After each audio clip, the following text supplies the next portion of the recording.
My presentation today will be demonstrating how I rebuild key strips for 1A2 type telephones. It does not matter if it is a key strip that is found in an 851, an 852, 2851, 2852, or 6XX series type phones, as well as touch-o-matics and anything that uses the large button type key strips that look very similar to this. I've put a disclaimer here: do this at your own risk. There is a very tiny spring in most of the key strips that if you lose it, you just have a parts key strip. You will not find those springs anywhere. Also, I have rebuilt probably 200 or more key strips, and I do this on phones that I refurbish and sell, as well as telephones that I use in my own collection and day-to-day operation. This is a demonstration that you will not probably find anybody else on YouTube doing. I am coming to the end of refurbishing telephones, and I'm going to discontinue that fairly soon. So when I am done with that, I'm done. I've done enough thousand phones. I don't need to do any more. So I'm showing this, but please use caution, because you can ruin key strips. You can lose parts. I started out with junk key strips, and I'll explain what I have found that has happened and some of the solutions to overcome the problem. The key strip I have in my hand is removed from a wall phone, a 6-button touch-tone or rotary phone, doesn't matter, it's the same key strip. And this phone was in a junk pile, and I do resurrect junk and make them into functional phones most of the time. This key strip does not want to work right. When you press down, maybe a button will release the next button over and so forth.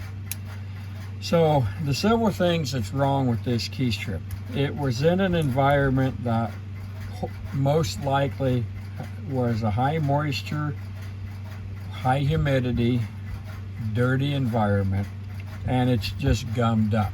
That is one possible issue. Another issue can be, as this equipment, which is exceeding its 40-year life expectancy, which is what a lot of the Western electric equipment was designed to do, which is to last 40 years. As with anything, it's of course got an age issue. One of the biggest issues is, next to being dirty and so forth, it's made out of plastic.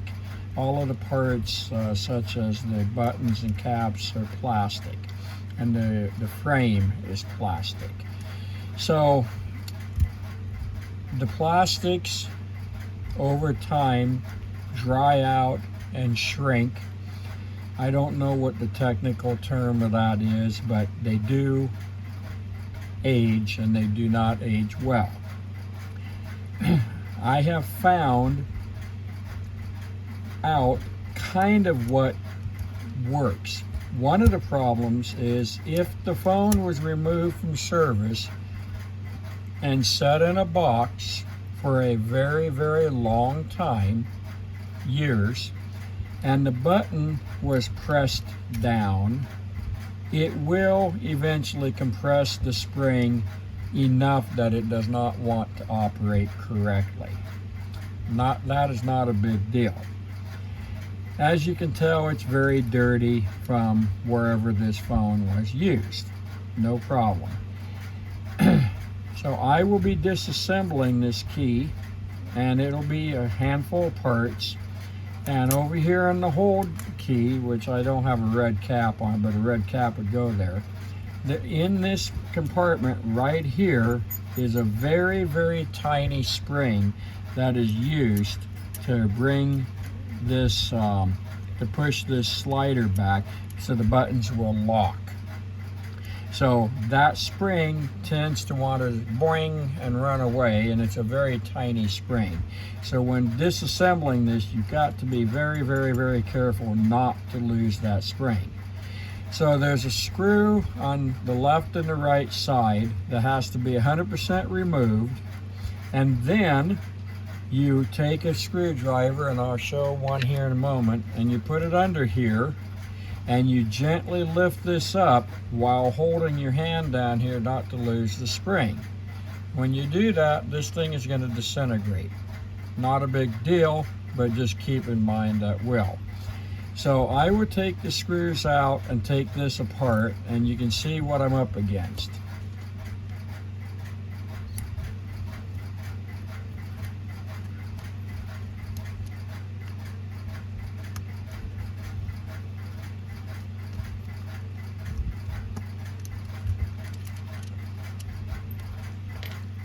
Also, the gray plastic may come off, because the only thing holding out on is the screws. So here's what it looks like without the plastic that the wires snap onto, the little modules. This thing, of course, like I said, is very dirty. So now that I've got the left and the right screw out of this thing, I'm going to take this here. I'll put this back on so I don't damage it.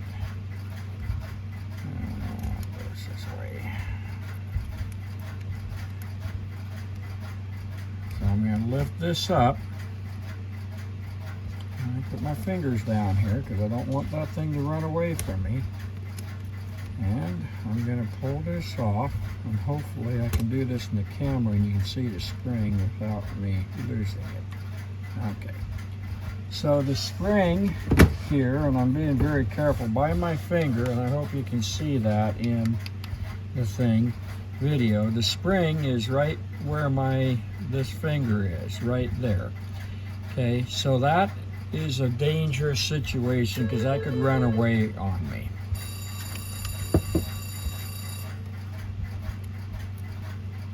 And that's somebody coming home. So now that I've got the spring here, which you can't basically see for all practical intent, I set that away so that it cannot theoretically get lost. So now we have a disassembled key strip.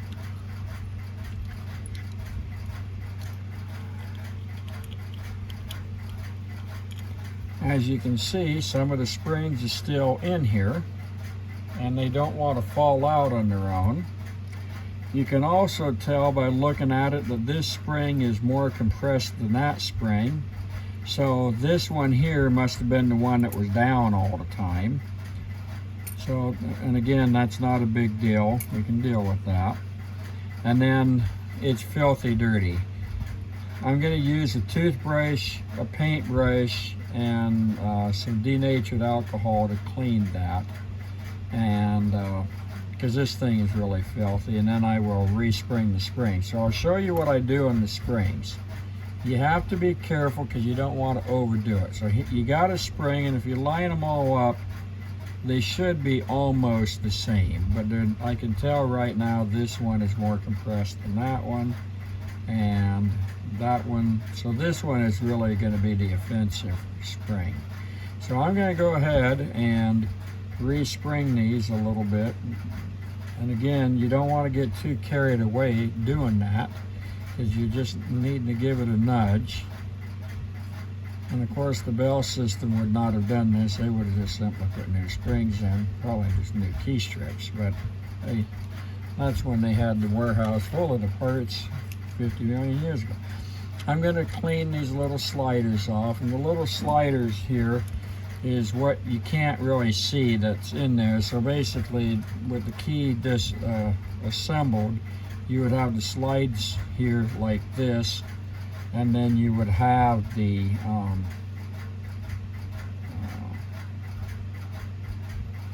like that. This would be over top of it with the button, the screw coming up in through this to get caught. So, and I will wash the buttons off. That is some of the problems. Another issue that I will show momentarily is as the plastic ages, if I push this down there, it'll stay there pretty tight. It's not happy in that spot. This one is loose, that one is somewhat loose. We get down here to the bottom, so this one right here has got a problem. This one's got a problem. That one really has a problem, and that one has a problem. So one of the solutions I found, and this is, again, do this at your own risk, is you take a round file like you use on a chainsaw chain, and you gently file the inside of the plastic. You only do that a very, very small amount. I'm talking a very little amount. And between the plastic aging and shrinking, you've kind of re-expanded it. So I would do that on the rest of them, and then when I go to reassemble this, which I'll be repeating myself, I'll show you how I test it to make sure I have the right one on the right lamp, because there's nothing I can do to fix the diameter of this. There's probably a tool and a drill that could hone it, but I don't have anything like that. The other thing is, because the lamps in here, even though they put off virtually no heat, over enough years of time, there are lead if that line was in use excessively, and I'm sure that's had an impact on drying out the plastic over a 40 or 50 year lifespan. So doing what I just showed you with the file will help overcome the light socket expanding, and then maybe just fractions of an inch, and then this plastic could possibly be shrinking. So the two together plus a compressed spring, it just jams. It don't want to work. So I have found that respringing the springs, in some cases, not all, I take and file this out gently. Of course, I got to clean this, and when I put it back together, I can get the thing filed out, the right parts into where it'll work just fine. I've done this several hundred times, at least 200 plus times, maybe more. And when I began doing this, yes, I ruined key strips, lost parts, and had a hard time reassembling it. And this is not a painful task. It's just monotonous. And if you only do it once or twice, well, it'll take you probably an hour to get the thing back together. I've done this enough that I know the tricks to get it back together. I'll give a brief description of what I'm doing here. So I have an old t-shirt type cloth, and it's soaked in denatured alcohol, and I'm using a small tip screwdriver to get in here to try to get the worst of this stuff off of here. There probably is other methods of cleaning this that might work as well. This is what I found works, so if you have a better solution, hydrosonic cleaner or something like that, and you want to, fool with it, by all means, it's your key strip, you can do whatever you want. It takes generally about 10 minutes for me to rebuild a key strip, 10 to 15 minutes. And this one is really disgusting. I saved that just for this video. And thankfully they're not always this bad, but again, when a key strip don't want to work right, it doesn't matter, it doesn't work right, and I'd like my key strips to work correctly. There is a lubricant type stuff or spray that I have been told about that is for kind of lubricating plastic, and I've used it on key strips that worked about 95% of the time without much trouble, and I've had really good luck with it. I don't know how long it stays before the lubrication stuff dries out, but it is another method. So as you can tell, this is far better, cleaner than what the key strip looked like when we began. And it's not going to be 100% perfect by any means, and I do not lead people on to believing that's going to look brand spanking new. What we're concerned about is it going to function like new, or at least be very satisfactory. So I seem to have this cleaned up some. I've got the springs resprung, so now I'm going to work on the slides and the button and the rest of the stuff. So this here, of course, has got dirt all over it from years and years of use, so I'm again cleaning this. If you're an individual who's afraid to touch stuff because it's got chemicals on it, or you're just scared of your own shadow, you might as well stop now, because this is a get your hands into the chemicals and all that stuff. You can wear gloves if you want to do that. Some people prefer that, I don't. So it's completely up to you as an individual. And I'm going to go ahead and clean off the metal retaining bracket here. It's not going to be perfect. I can tell you from experience that this is not going to be perfect, and that's not what my goal is anyways. The outside of the case is inside the phone and not going to be visible. I have found sometimes you can use an eraser to get some of the slime and grime off, and that works okay, but again, it will not be perfect. And as I've stated before, do this at your own risk, because this is a challenging process. So I've reamed out the holes in all of the buttons, and none of them stick now like they did before. This one right here, which is line 5, I still am not happy with the way it feels, so I'm gonna again just slightly clean this off a little bit, and then yeah, it feels so much better. So the buttons were being stuck down when it was without the other locking mechanism in there, so they're all operating free, and that's what you want. You want them all to operate without sticking down. They all come back up fine. And then of course we have the hold button, which has a super big spring, and so make sure that works, and it does. And the hold button has this metal around it tab. That's part of the releasing mechanism, so it catches this here, and as it goes down, you push it down, and it pulls it up and slides this sideways, which then releases the keys. So now I'm ready to reassemble this, and here comes the non-fun part. So I'll put the buttons here like this, and they're all kind of wonky, and that's okay. And I'll put the little sliders in. And if you want to be able to connect two lines together, remove these and whatever, and then you can push two buttons down simultaneously. Not recommended, but it can be done. So then I put the key, the retainer thing, whatever that's called here.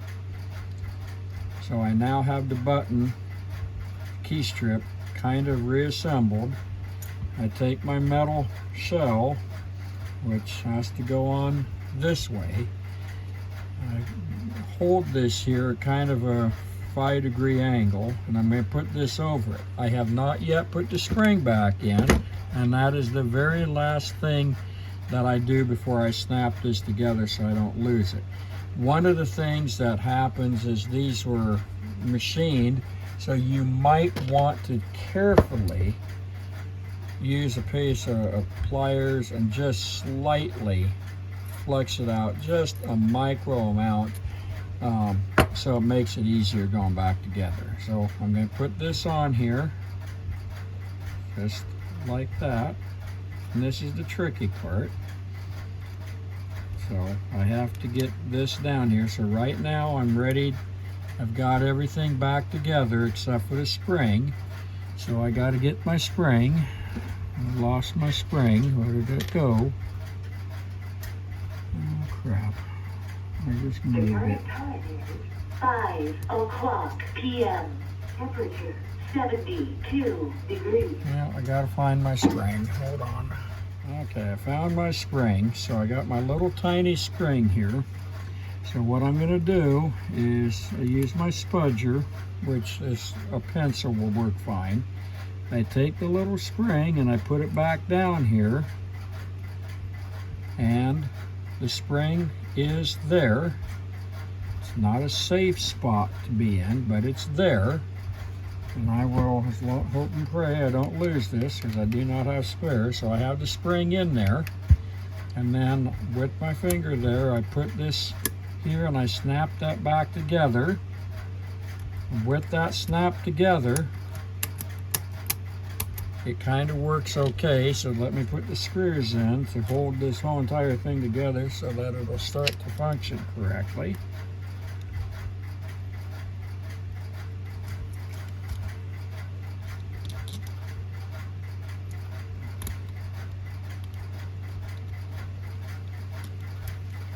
So now,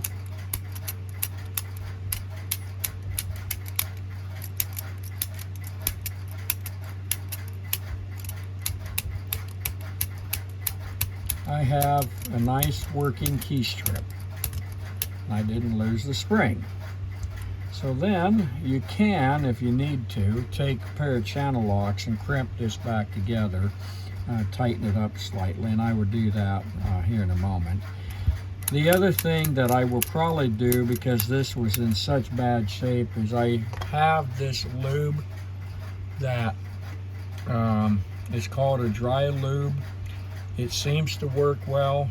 I don't guarantee anything, but I've had good luck with it.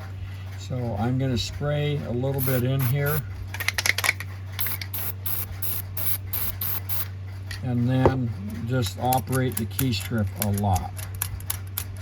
And I've done this on key strips and had several years of success out of it. Of course, the location that it's used in will have impact on it. Another thing on these types of key strips, when you're done with a phone call and hang up, release the line. Because if you leave the button down forever and ever, that spring will eventually become compressed. So when I'm finished with phone calls, I always release whatever line that I'm on. And my phones, because I have multiple lines, or calls, of course, on multiple lines, so they're constantly being used. But this is a good functional key strip and will be placed into a telephone that will be rebuilt, and either I will be using it or it will be sold. Towards the end of this video, I will show you very quickly some of the different types of telephones that uses this similar type of a key strip. We haven't cleaned this up. I could take some steel wool to it before I put it back together to make it nice and shiny, but at this point I want it to be functional more than anything. So as you can tell, the keys work really well. Line 1, line 2, 3, 4, and 5. So if you got a call on line 1, you go to the intercom if your system has an intercom. That's it. Theoretically, it takes me 10 to 15 minutes. This was the worst one that I've worked on in the last few months. I've got a whole pile of them, so I'm just going to sit here and do all of them at one time. Here's a 10-button wall phone. The key strip inside of it is identical to the one I just rebuilt, with the exception it has additional lines on it. 30-button call director. The key strips are the same mechanical design, with the exception the plastic is arranged so it can be mounted in a phone like this. But a lot of the parts in this are interchangeable. The one thing about these key strips is there's no springs in any of these because of the mechanism has a spring that is the master spring that's used for releasing any of the key strips. So these are less of a hassle to rebuild. Here's a 20 button key set. This is an 832 phone. You can also have the touchtone version, which is 2832. So again, this one has a mechanism that interties the key strips together. So there's no spring in those. We have a Stromberg phone and an ITT phone. And the key strips, of course, are slightly different, but they assemble the same way. And you can take parts from these key strips and put them on the Western and vice versa. And again, these particular key strips do not have the mini spring in it. I have a Touchmatic 32. This particular one is rotary, but I do have the tone version. And the key strip in here is almost exactly the same as the one I rebuilt, with the exception there's an electrical contact on the end that clears out the memory if you hang up or select a different line. And here's a late generation card dialer. And a lot of these 18 button call director phones, I had to rebuild the key strips in. These are refurbished phones. A couple of them are new old stock, and a couple of them had new key strips in them, but for the most part I've had to work on rebuilding the key strips in a lot of these phones. This 30 button rotary phone was one of the only call directors I've had that was a 30 button that was new old stock that I didn't have to rebuild the key strips in. They even used the 635 style key strips in some of the central office equipment. This is the master test frame or trouble indicator panel frame for my number 3 crossbar switch. If you liked the video, please give it a thumbs up and like and subscribe. Have a great day and enjoy working on key strips. It's not a pleasant task.